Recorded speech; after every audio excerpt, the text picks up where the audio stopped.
자, 전 시간에 부동산 학이 뭘 공부한 학문이냐 이걸 좀 알아봤습니다. 부동산 활동을 능률화를 좀 시켜보자는 얘기입니다. 그러기 위해서는 여러 가지 원리라든가 이론을 한번 개척해 보겠다. 이게 바로 부동산 학의 어떤 정의가 될 수 있고, 지금부터는 이제 부동산은 또 뭐냐 이거 좀 알아보겠습니다. 자, 부동산의 개념, 그리고 부동산을 여러 가지 형태로 나눠볼 건데, 일단은 이 부동산 학을 공부하는 학도로서 이거를 옛날에는 이런 공부하기 전에는 부동산 하면 토지 건물 이렇게만 얘기했는데, 이걸 조금 더 어떻게 학문적으로 접근해보자는 얘기입니다. 다시 말하면 이 모두 부동산 활동을 함에 있어서도 복합적으로 접근하시듯이 부동산의 개념을 정의할 때도 여러 가지 형태로 한번 나누어서 그 여러 가지 형태로 분석해 보겠다는 얘기죠. 그래서 이거를 복합 개념의 부동산이다 해줍니다. 복합 개념의 부동산을 여러 가지 측면에서 개념을 내려보자, 그런 얘기죠. 일단은 어떤 부동산이 있다면 부동산을 외부에서 보는 모습뿐만 아니라 내면의 모습 있죠. 이런 것도 좀 분석할 필요가 있다는 얘기죠. 그래야지 그게 이제 부동산은 이런 거다 하면서 정의를 내릴 수가 있다, 그런 얘기죠. 이것도 마찬가지로, 자, 사람도 어떤 여자분이 얼굴만 이쁘다고 해서 그 사람을 곧바로 판단할 수 없는 겁니다. 어떤 내면의 모습, 마음씨가 곱다든가 이런 거 있죠. 아니면 뭐 학문적인 지식이 높다든가 이런 걸 전부 다 감안했을 때 그런 사람, 그 여자분은 이런 여자다, 이런 식으로 판단할 수 있는 겁니다. 그래서 부동산도 마찬가지입니다. 하나의 측면에서만 분석하지 않고 여러 가지 측면에서 따져봐서 부동산을 정의를 내려보자, 그런 얘기입니다. 항상 자, 이렇게 여러 가지 측면에서 복합적으로 접근하는데, 복합적 하면 항상요 법, 경, 기 이렇게 생각하시면 됩니다. 자, 그래서 법률적 측면, 그 다음에 얘는요 경제적 측면이다, 얘는요 기술적 측면이다, 이렇게 할 수 있습니다. 자, 이때 이제 기술적 측면을 다른 말로 뭐 물리적 개념이다 이렇게도 얘기합니다. 그리고 법률적 개념을 법, 제도적 개념이다 이렇게도 얘기합니다. 이때 이제 기술적 측면은 물리적 측면에서 바라볼 때 소위 눈에 보이는 측면에서 정의를 내려보는 겁니다. 그래서 이걸 유형적 개념이다. 거기에 비해서 경제적 측면에서는 가치와 주로 이제 관련되어 있는 그런 내용이죠. 그러니까 눈에 보이지는 않습니다. 그러니까 이런 거를 무형적 개념이다 이렇게 할 수 있네요. 그 다음에 법률적 측면에서 법에서 얘기하는 그러한 측면에서 얘기하는 거기 때문에 요거는 눈에는 보이지 않습니다. 이것도 마찬가지로 무형적 개념이다 이렇게 할 수 있습니다. 이렇게. 자, 그러면 이 기술적 측면과 그 경제적 측면의 부동산의 개념은 제가 쭉 써놓는데 그냥 한마디 한마디씩 그렇게 그 말에 대한 뜻을 자세히 알 필요는 없습니다. 그냥 우리 한 10년 동안 간단히 다음 좀 경제적 개념이 아닌 것을 하면서 1번, 2번, 3번, 4번, 5번 이렇게 간단히 물어봅니다. 그러니까 거기 자세히 알 필요 없습니다. 예를 들어서 기술적 측면에서는 부동산 하나의 자연이다 이런 식으로 얘기할 때는 기술적 개념이다 이렇게 정리하시면 끝나는 겁니다. 부동산 하나의 공간이다, 아니면 위치이다 이런 식으로, 아니면 환경이다 이런 식으로 정의를 할 때는 뭐라고요? 기술적 개념이다. 그 다음에 경제적 측면에서는 부동산 하나의 자산이다, 아니면 자본이다, 아니면 생산 요소이다, 그다음에 소비재, 그다음에 부동산 하나의 상품이다. 이렇게 정의할 때는 뭐라고요? 경제적 개념이 되는 겁니다. 그다음 법률적 측면에서는 이게 두 가지 형태로 이렇게 구분할 수 있는데, 이렇게 맨 먼저 요거는요 협의의 부동산이다. 자, 우리 부동산학 전체를 통해서 협의라는 뜻과 그 다음에 광의라는 뜻을 계속 언급할 건데, 협의는 좁은 의미, 그 다음에 광의는요 넓은 의미, 이렇게 정의를 합니다. 이렇게 규정하고 있어요. 그러니까 자, 협의의 부동산은 우리 민법에서 얘기하는 부동산이고, 그 다음에 요거는요 다른 법률에 따라서 등기 등록의 형식을 갖추는 것도 포함시키겠다는 입니다. 그래서 이런 식으로 정의하는 것을 법률적 개념이다 이렇게 정의하시면 됩니다. 어쨌거나 여기서는 이제 간단히 어떤 형태로 볼 수 있냐면, 다음 중 경제적 개념이 아닌 것은 1번, 2번, 3번, 4번, 5번 이런 식으로 해서 이런 식으로 그대로 이런 식으로 나온 게 그 최근 10년 동안 세 번 정도 됩니다. 그리고 만약 이걸 다른 형태로 물어본다면 요거를 다른 형태로 한 문제를 물어볼 수가 있는 거고, 다른 형태로 물어본다면 이렇게 한 문제 나오거나 이런 식으로 물어본다나 이렇게 물어볼 수 있다는 얘기죠. 이렇게 해서 여기서 한 문제 정도 물어봅니다. 그래도 하나하나 좀 그래도 이게 뭐냐 정도는 알고 출발해야 이제 하겠습니다. 자연이라는 뜻은 우리 토지 같은 경우는 일종의 인간의 힘에 의해서 만들어진 게 아니죠. 이런 걸 자연이라는 겁니다. 신이 주신 하나의 공짜의 선물 아닙니까? 그러니까 신이 인간에게 쓰라고 자연을 선물한 거죠. 그러니까 토양, 지질, 지세, 지반, 온도, 습도 이런 걸 포함하는 하나의 자연을 선물한 거 아닙니까? 그러니까 하나의 자연이다. 이런 식으로 정의할 수 있다. 그런 얘기입니다. 그러니까 어떤 사람을 바라볼 때도 이런 식으로 바라볼 수 있고 저런 식으로 바라볼 수 있고 다양한 형태로 사람을 한번 바라볼 수 있다. 그런 얘기입니다. 이것도 하나의 이런 측면에서 하나의 자연이다. 그 다음에 공간이라는 뜻은 내가 일단에 땅을 갖고 있다. 그러면 이 땅에 지표면만 이용하는 건 아니죠. 지표 위에 있는 공간, 지표 아래에 있는 공간을 이용하는 거 아닙니까? 그러니까 하나의 공간을 내가 갖고 있다. 공간을 소유하고 있다. 이렇게 할 수도 있겠네요. 그 다음에 부동산은 위치가 아주 좋다. 예를 들어서 뭐 지하철 앞에라든가 이런 데는 가치가 상당히 높죠. 그러니까 일단에 내가 부동산을 갖고 있다는 얘기는 일단 위치를 점하고 있다. 특정 위치를 갖고 있다. 이렇게 할 수도 있겠네요. 그 다음에 부동산 하나 환경이라는 뜻은 어떤 부동산이 있다면 이 부동산은 주변 환경에, 주변의 부동산에 영향을 미치기도 합니다. 부동산 가치에. 이게 잘 나가는 병원이라면 주변의 아파트 가치가 올라갈 수 있는 거죠. 또한 주변 환경 때문에, 주변에 있는 아파트 때문에 요 부동산에 또 영향을 받을 수 있는 거 아닙니까? 그러면서 끊임없이 영향을 주거니 받거니 하면서 그 지역의 독특한 특성을 나타내게 합니다. 그러면 부동산이라는 것은 이러한 독특한 특성을 나타내게 하는 하나의 구성 분자다. 환경의 요소다. 이렇게 할 수 있다는 얘기입니다. 이런 측면에서는 환경이다. 이렇게 정의할 수 있네요. 그 다음에 두 번째는 경제적 측면에서는 자산이다, 자본이다, 뭐 이런 표현을 하는데 요거는 이제 회계학에서 주로 나오는 그런 용어입니다. 그래서 보통 이제 자본이라는 표현 자체는 어떤 사업 미천 이런 측면을 강조할 때는 사업을 하는 측면에서는 자본이다. 이렇게 표현합니다. 그리고 요거를 어떤 수익 창출의 대상으로 삼을 때 이걸 뭘 한다고요? 자산이라는 겁니다. 자산.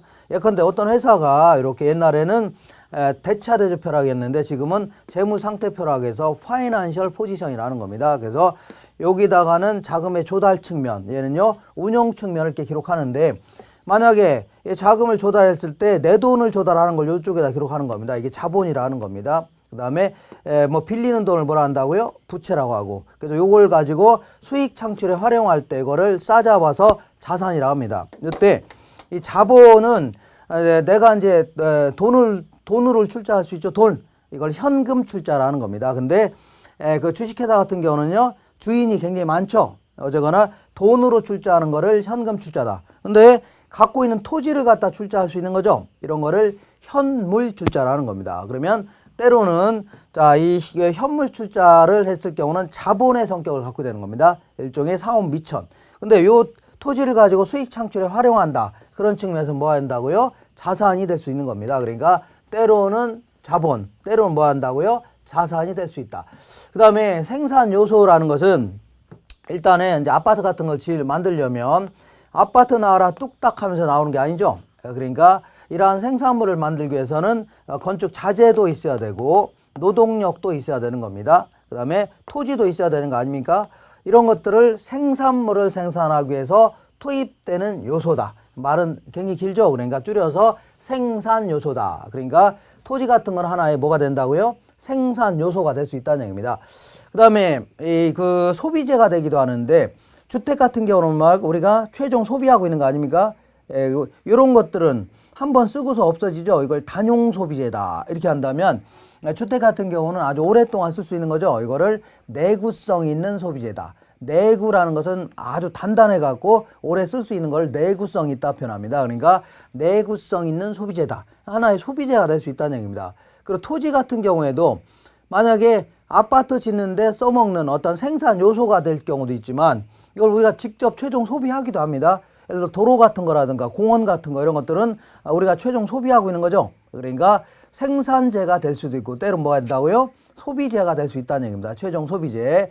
그 다음에 이 부동산이라는 것은 시장에서 거래되는 상품이 될 수 있겠네요. 내가 아파트 구입하려고 중개업소에 들렸다. 그러면 많은 어떤 물건을 내놓겠죠. 이런 식으로 시장에서 거래되는 하나의 상품이다. 이렇게 정의할 수 있겠다. 그런 얘기죠.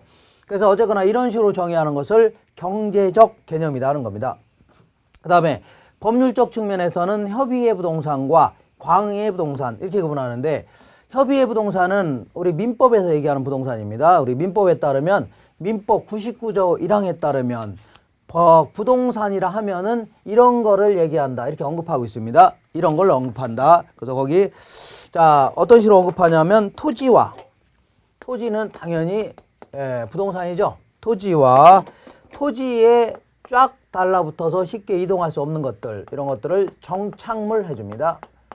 정착물이라는 것은 토지에 쫙 달라붙어서 쉽게 이동할 수 없으면서 여러 가지 사회적, 경제적 측면에서 현재 활용되고 있다는 얘기죠. 이런 것들을 정착물 해줍니다. 정착물. 자, 그러면 이 정착물이 뭐냐? 정착물은 생각을 해볼게요. 토지에 달라붙어 있는 거 생각하시면 됩니다. 달라붙어 있는 게 대표적인 게 뭐가 있다고요? 건물이라는 게 있네요.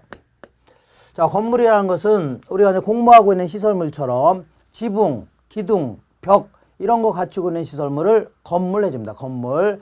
거기에 비해서 토지에 달라붙어 있는 것은 건물만 있는 건 아니겠죠? 건물만 있는 게 아니라 자, 여러 가지가 있을 겁니다. 담장 이런 것도 있겠고, 아니면 뭐 축대라든가, 아니면 도로 위에 있는 포장, 도로 위에는 포장 껍데기 있죠? 아스팔트 이런 것도 쫙 달라붙어 있는 거 아닙니까?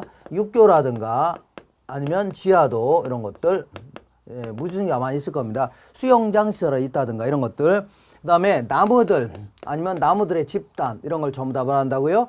정착물 해주는 겁니다. 그래서 우리 민법에 따르면 부동산이라 하면은 이런 거를 부동산이라 한다. 이렇게 언급하고 있습니다. 요 정도를 뭐라 한다고요? 부동산이라 한다. 근데 요때 이 부동산 중에서는 어떤 것들은 토지와는 별개의 부동산이 있습니다. 독립된 부동산이다 이렇게 표현합니다. 그리고 어떤 것들은요, 토지와는 독립성이 없다는 얘기죠. 다시 말하면 토지의 일부가 되는 그러한 형태의 부동산이 있다는 얘기죠. 그래서 그러면 독립성이 있다는 얘기는 토지와는 별개라는 얘기입니다.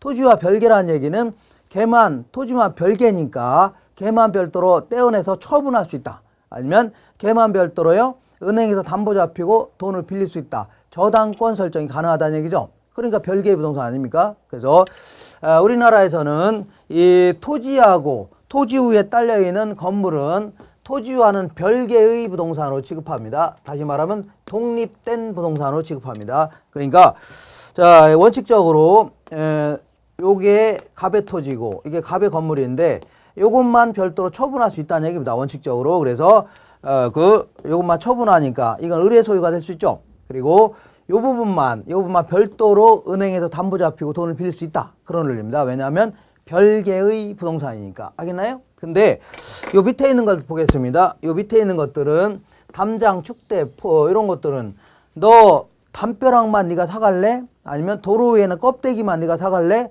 이러진 않겠죠. 그러니까 얘네들은 토지에 달라붙는 순간 토지의 일부가 되는 겁니다. 이거 토지 자본을 구성한다. 그러니까 토지에 달라붙는 순간 뭐가 된다고요? 토지가 된다는 얘기입니다. 토지. 그죠? 그러니까 토지 팔 때 당연히 덩달아 딸려서 팔려 나간다는 얘기입니다. 그러니까 토지 팔 때 매수자 소유가 된다는 얘기죠. 그러니까 얘는 독립된 부동산이 아니라는 얘기입니다. 토지의 일부다.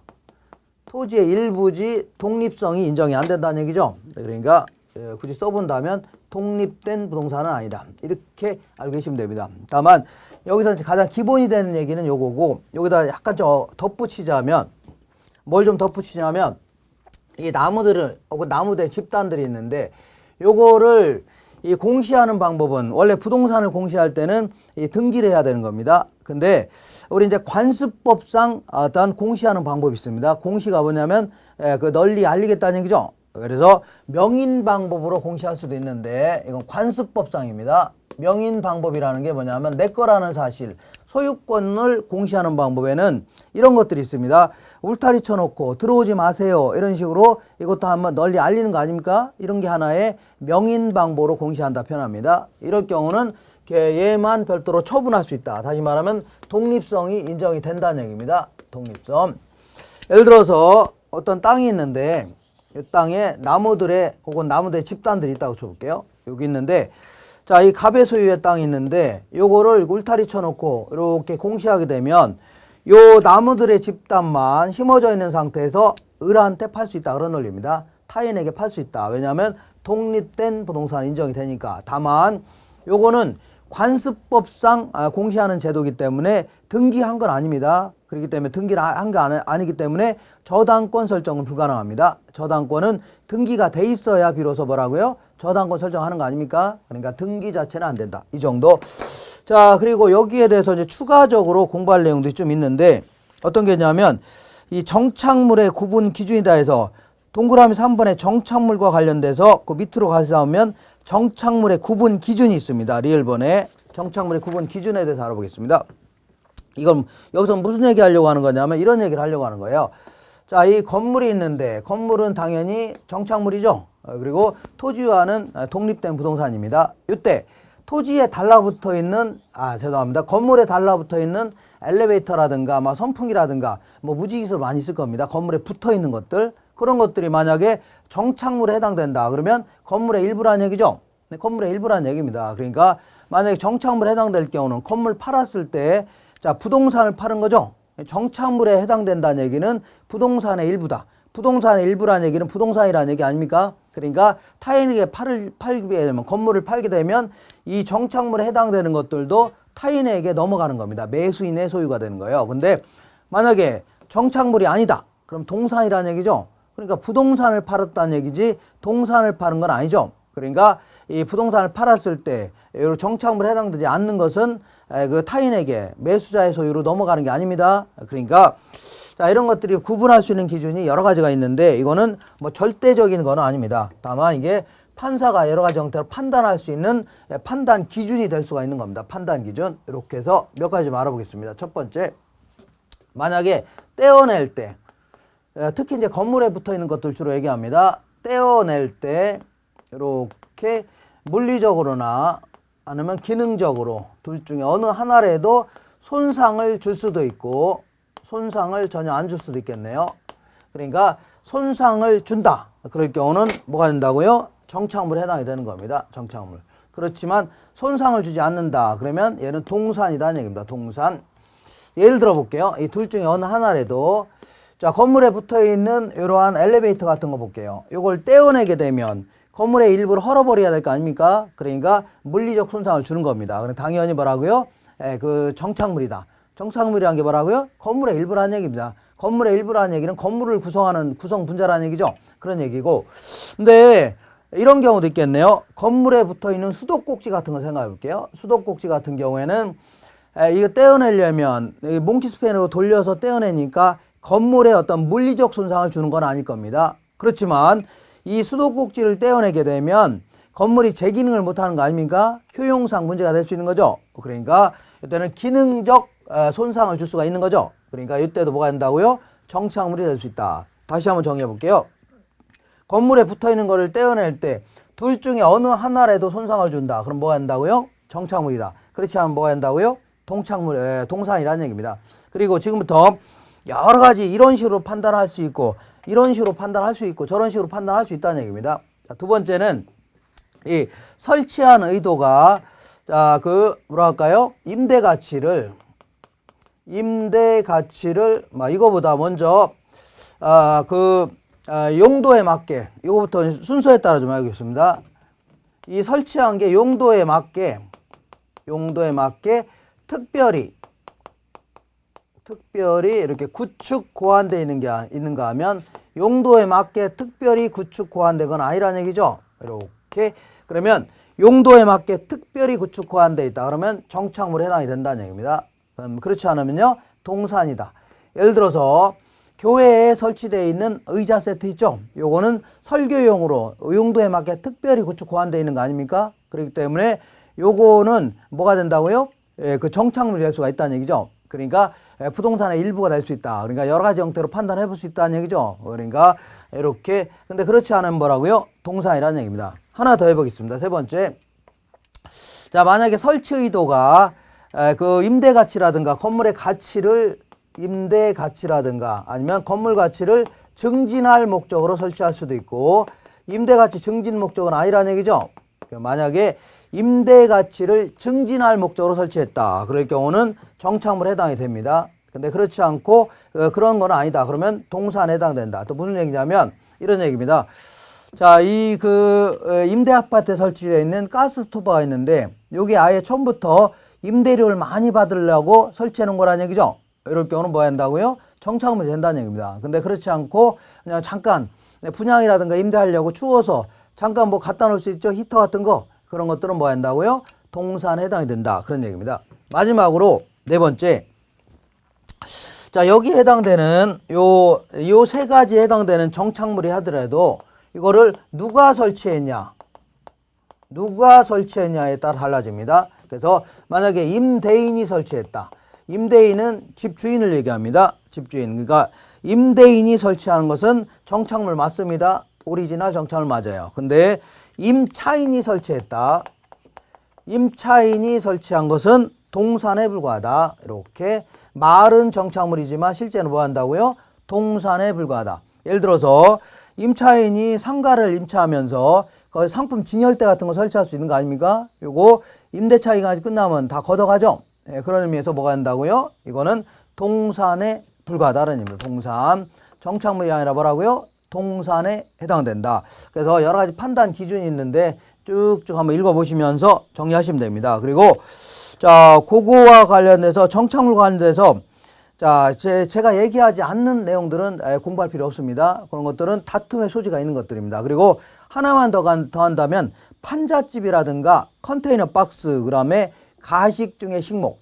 가식 중에 식목이라는 것은 가짜로 잠깐 심어놨다. 그러니까 가로수용으로 쓰기 위해서 잠깐 심어놓은 거 있죠. 이런 것들은 항구적으로 붙어있기에는 좀 어렵다.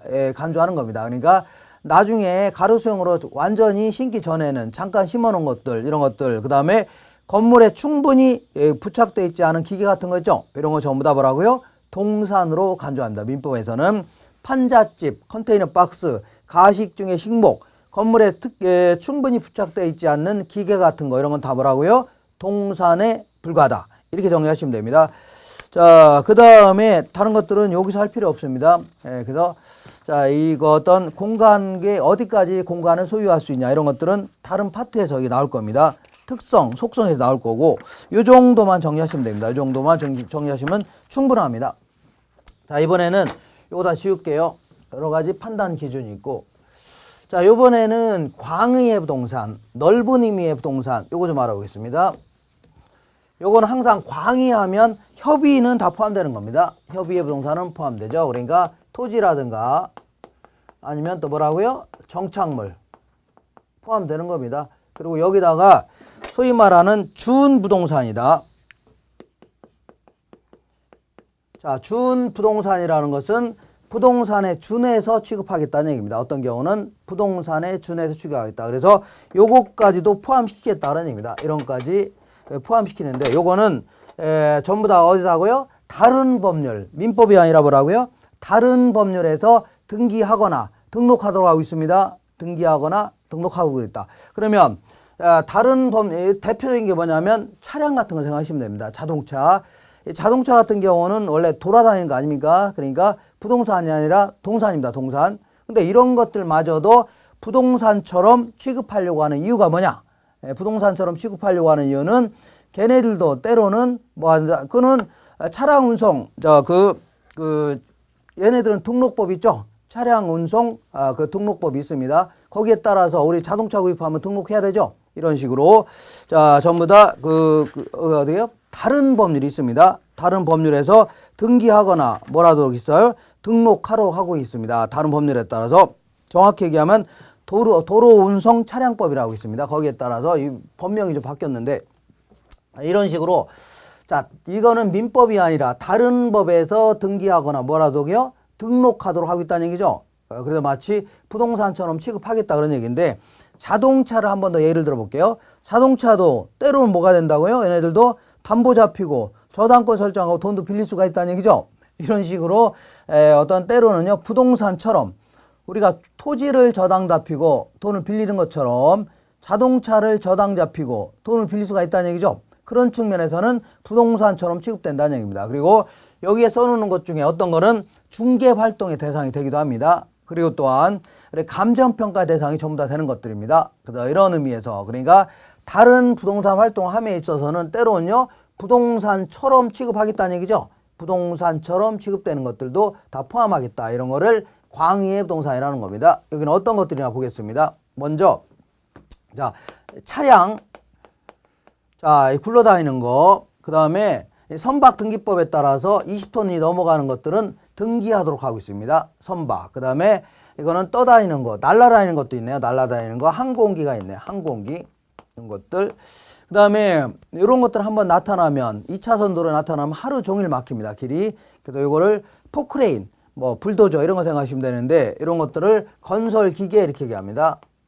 옛날에는 뭐 중장비 이런 표현을 많이 썼는데 지금은요 건설기계다. 이렇게 이런 것들이 때로는 뭐가 된다고요? 때로는 다 담보 잡히고 돈을 빌릴 수가 있는 겁니다. 그리고 다 뭐라는 거예요? 다 감정평가 활동하고 있습니다. 그 다음에 이게 뭐가 있냐면 어업권이라는 게 있고 그 다음에 광업권이라고 있는데 광업권.